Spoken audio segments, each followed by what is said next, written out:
Hi guys, welcome to Ghananie Photography. My name is Don Alabi. Today I'll take you through how I do my high-end beauty retouching. I'll take you through my full workflow. We'll start with my basic raw processing in Capture One, then we'll export to Photoshop and then do blemish removal, frequency separation, dodge and burn, and color correction, everything we need to do, and then bring it back to Capture One, then export it for social media. Now, this beautiful image was sent to me by Mr. Chopinson from Nigeria. He wanted me to do a tutorial with it, so here we go. I'll reset this image to the beginning. So we raw process. Now I already have videos on each step I take here. I'll do well to add the links in the description. So if you want an in-depth explanation, you can just look at those and then follow on. So for now, let me take it. Now this first thing is the white balance. Now this image looks too warm to me. I like cold colors, if you already noticed. So let me try something, but before I even deal with the white balance, let me go to the base characteristic. It's on auto. Let me try working on something here. Okay, so I think film extract gives me the kind of white balance I want. So I just put it on that first, and then we go here. So we have 5600. If we move it down a bit to, let's say, if I'm doing my personal shoot, I usually go between 5200 and 5500 Kelvin. So this is 5200. I think I'll keep it like that. Then, as usual, I'll come to levels and then click on auto. That gives me a base, something to start working on. Highlights, this, see the background is blue, but because it's been blown out, so you see that. And then you can look at the fur over here.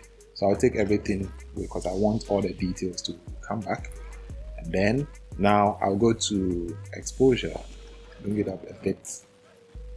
I like contrasting images, so I always go to 10 on the contrast. It's not magic. Don't put 10 there because I have put 10 there. Know what works for you. 10 works for me, so I love using it. Brightness a bit up. I won't touch saturation. I think this is a bit too bright for me. So let's go here. Let me go back to auto. Now this gives me something very sweet. Now I would have done a skin tone correction, but the difference is not that much from her face and her neck, so I'll just leave it like that. The makeup artist did a very good job. So let me go through basically what we'll be doing in Photoshop. We'll be taking care of the hair over here, the stray hair here, her eyes. You can see she's wearing contact and it's blue, so we'll make it look very blue. Then we'll just work on the skin here to make it more even, blemishes on her hands and all that. So I think let's do a quick before and after. So this is before, and then this is after. This is before, and this is after. So let's just move this image to Photoshop and then work on it.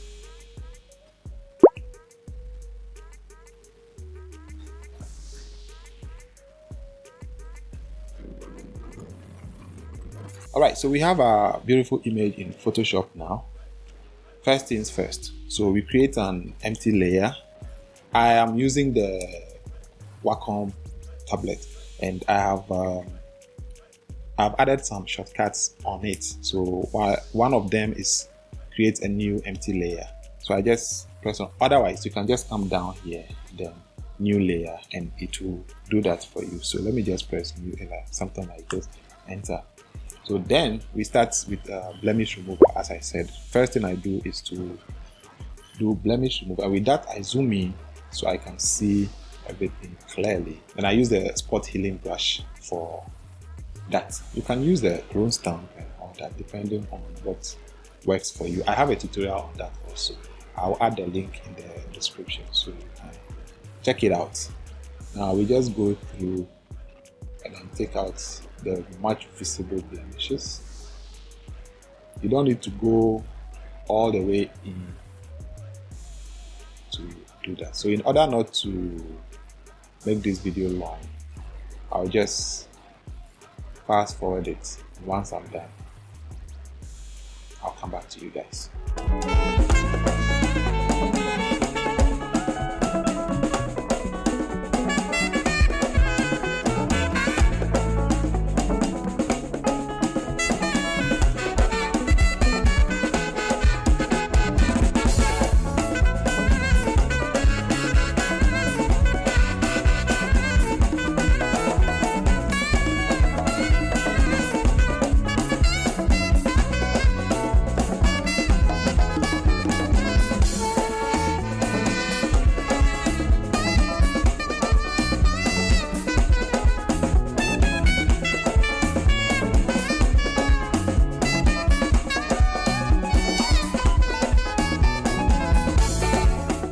Okay, welcome back guys.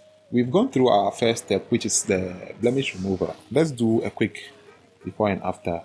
So this is before the blemish removal and this is after. If you look at her forehead over here, this is before and this is now. Let's look at this side also. This is before and this is now. It wasn't that aggressive. We've just taken care of some few blemishes. So as usual, we will have to save. If you made it this far, it means you're still interested in this. Don't forget to drop your thumbs up for this video and share it if you can. Also, if you haven't subscribed yet, just tap on the subscribe button. If it's still red, it means you've not subscribed yet. Hit the subscribe and hit the bell so you don't get to miss any of our uploads. Now, the next thing we'll do is frequency separation. I make use of the Array Beauty panel. So just go to Gaussian blur. And with this, I would want to use a radius of 10. Not for any specific reason. That's what works for me. So find what works for you and then make use of it. So on the low frequency, we are going to use the mixer brush tool. I have a tutorial on how to do frequency separation using the array panel. So I'll add a link in the description. All the things I'm doing here, I have individual videos for them. Today I'll put everything together. So I'll put all the links in there so you can just look at them and then get the individual tutorials. So now with the mixer brush tool, let's start blending the tones on her face.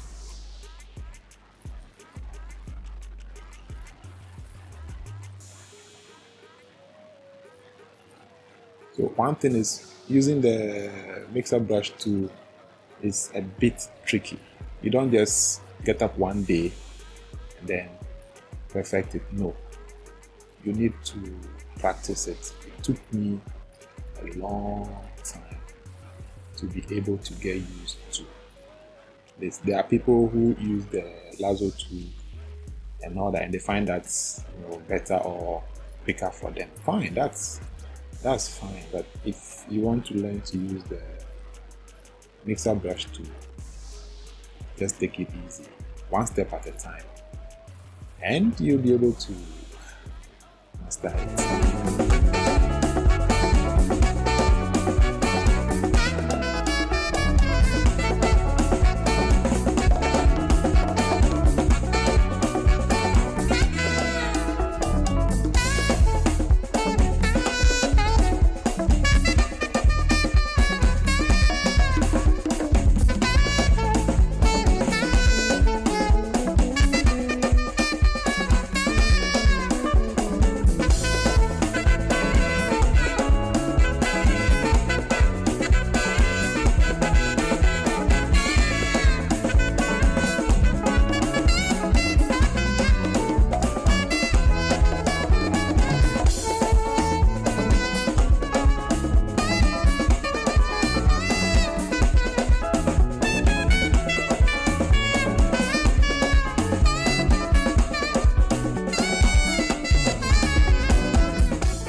Alright, so our first batch of frequency separation is done. So let's do a quick before and after. Let me zoom in a bit on her face. So this is before frequency separation, after. Let's look at this other part. Before, now. Before, now. So we've blended the skin tone to get something close to a smooth skin. So let's go to the high frequency and then do some blemish removal. So I'll use the clone stamp and always make sure it's on current layer. My flow is always on 5%, opacity 100%. Some people prefer using opacity instead of flow. I prefer using flow instead of opacity. So just find what works for you and then stick to it. So over here on the forehead, I'll just sample. You press on Alt or Option on your keyboard, then you sample an area and then brush over where you want it to take effect.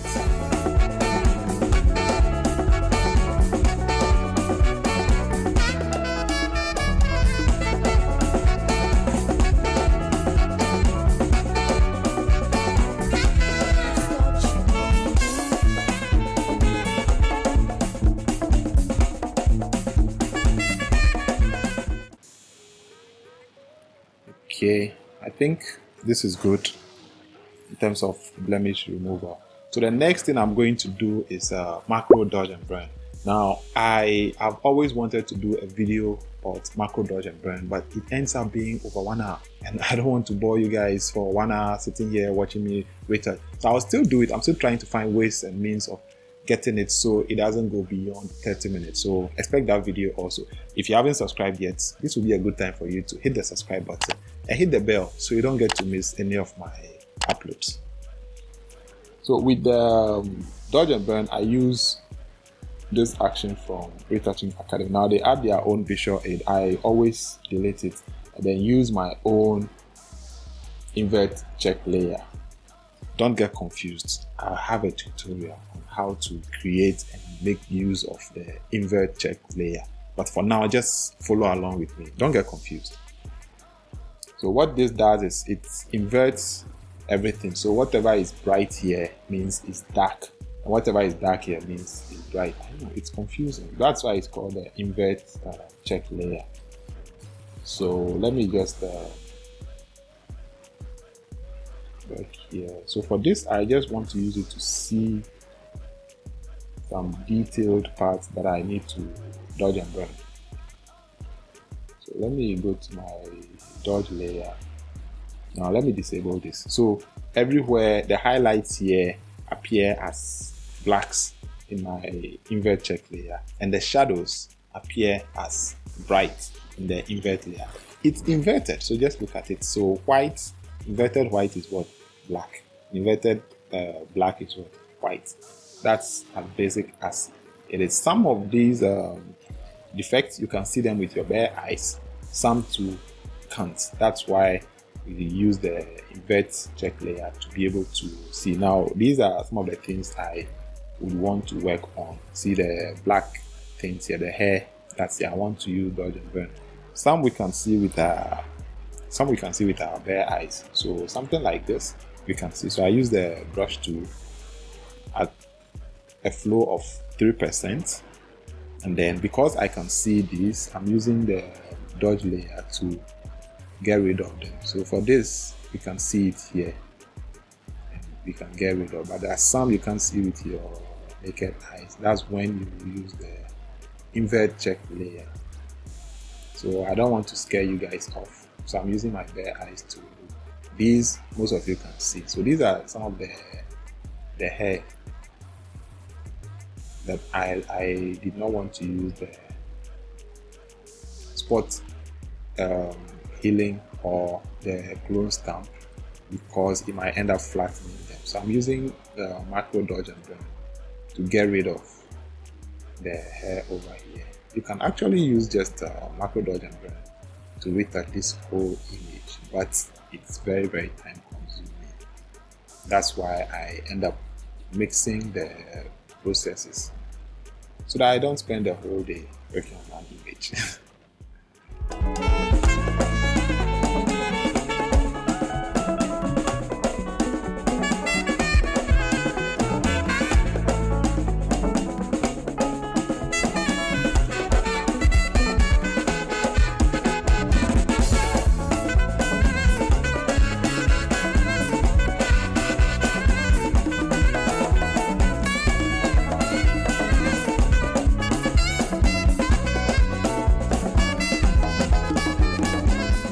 So our image is picking shape. Now there is this line here, which we are going to take care of with the micro dodge and burn here, over here.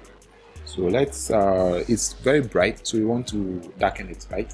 Easy breezy. So let's just do it.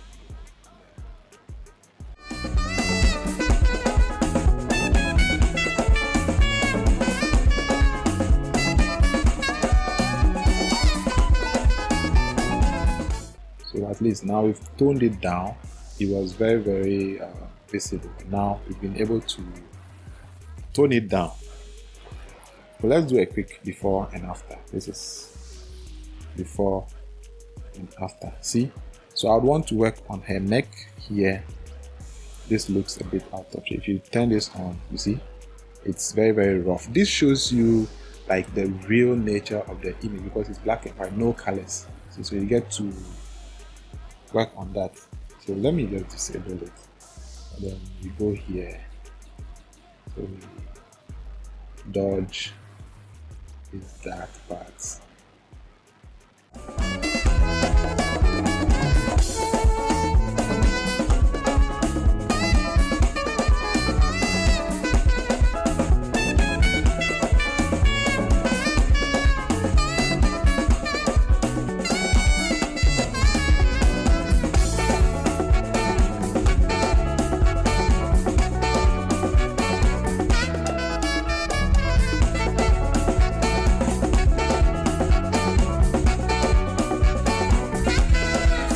What we are going to do next is global dodge and burn to give this image some shape.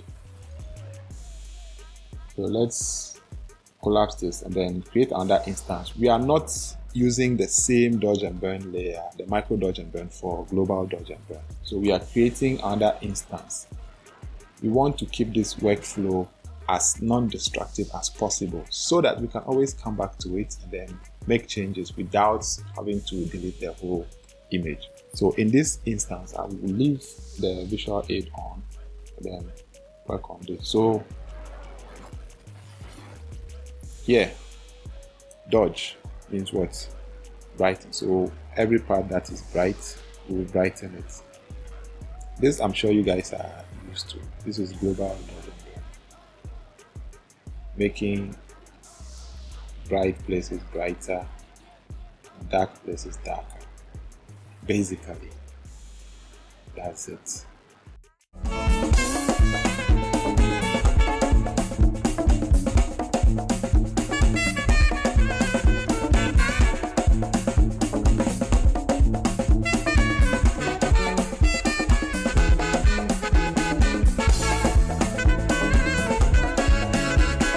So now we are done with our micro dodge and burn and our global dodge and burn.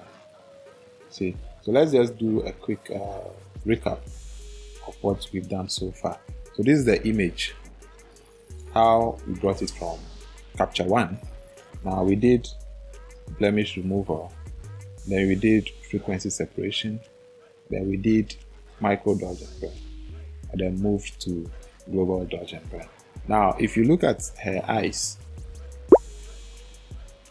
see, her eyes have lots of detail. One, she's wearing a contact lens, and then two, it looks a bit, there are some red shots in there. So we are going to take care of the red shots first, then we deal with the contact lens. So what I do with the magic eyes over here, I have a tutorial also on how to work on eyes. The link will be down below, so don't forget to check it out. And then, if this video has been helpful to you so far, don't forget to like it and let me know in the comment section if you've enjoyed it so far. So here the magic eye action has played. So we go first to this, then I use a flow of 40% for the brush, then I just brush in here. Same thing for the other eye. If it's too much, you reduce the opacity. Then I go to the one that adds light to the eye, do the same thing. Yeah, that. Now we can see the eye looks too white. So what do we do? Let's reduce the opacity to this. So let's do before and now. See, so this, let's go to 50%. Before and now. So this looks more real to me. So I'll leave it like that. Now with the eyes, we can either do it here or we do it in Capture One. I prefer doing my color works in Capture One. I don't know why, but I prefer doing that there. So we'll work on the contact lens in Capture One. So now I believe we are okay with this image in Photoshop. So let's just go back to Capture One and then do the final things.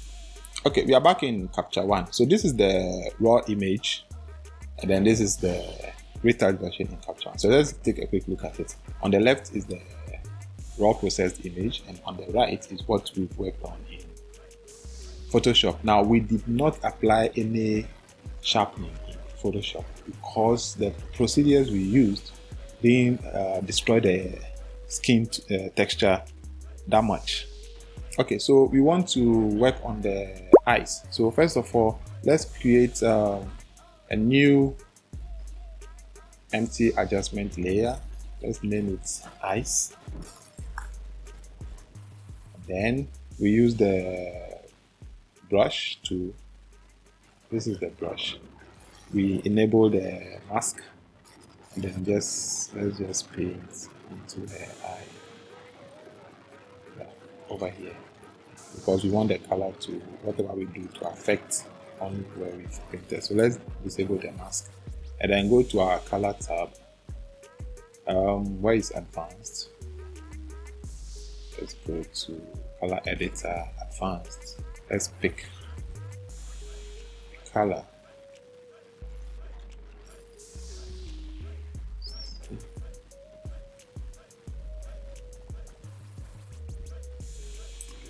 All right, so this is the color. Let's look at this, the view selected color range. Okay, so let's increase it a bit so we can have all the colors in there. Okay, so this shows that whatever we do is going to be confined to just the eyes. So let's work on you. So you see what's happening to the contacts. Good. I think this will, let's saturate it a bit. We don't want anything fake, so let's just go to, right, let me just dial in 10. So let's do a quick before and after. You can just press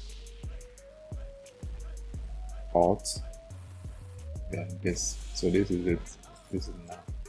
This is before, and this is now. This is looking good. So let's do global before and now. So this, just look at the eye here. This is before, this is now. So we've added color and detail to the contact lens. See, this is now, this is before. So we are happy with that. Now we can just export this or something, but it looks a bit warm to me. So we are going to do a bit of color grading. We're going to add something small about color grading. So let's go back to this and then let's create a new field adjustment layer. And then let's make it color grade. So with that, the same thing, we go to the color tab, and then over here, the color balance. That's where we are going to do. So with the master already, we want something a bit cold. So let's go somewhere around here. Somewhere here like this. So this is for the overall look of the image. Now let's go to the shadows. Let's play. I don't have any specific color range in mind, so let's just play around till we find something we can work with. So here the shadow, let me see, I think light or somewhere around. Okay, let's cool the shadow. And then the highlights, we go opposite.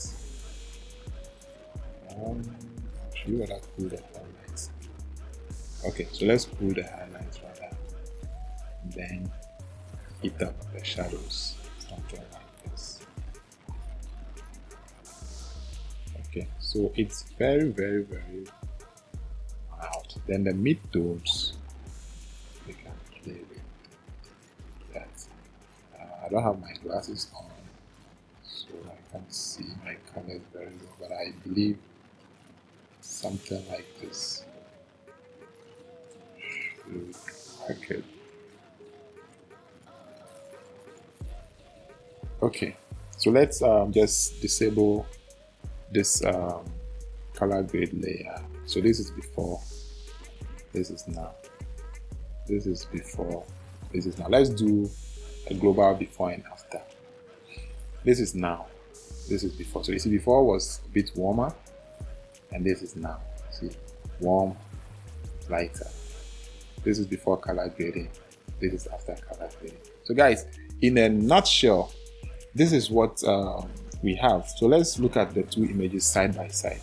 This is before we sent the image to Photoshop to do all those things, and this is after we've done everything in Photoshop and brought the image. If this tutorial has been helpful to you, don't forget to share it with somebody who will find it useful, and don't forget to subscribe and like the video. I hope this has been informative for you, and I'd like to thank you for watching.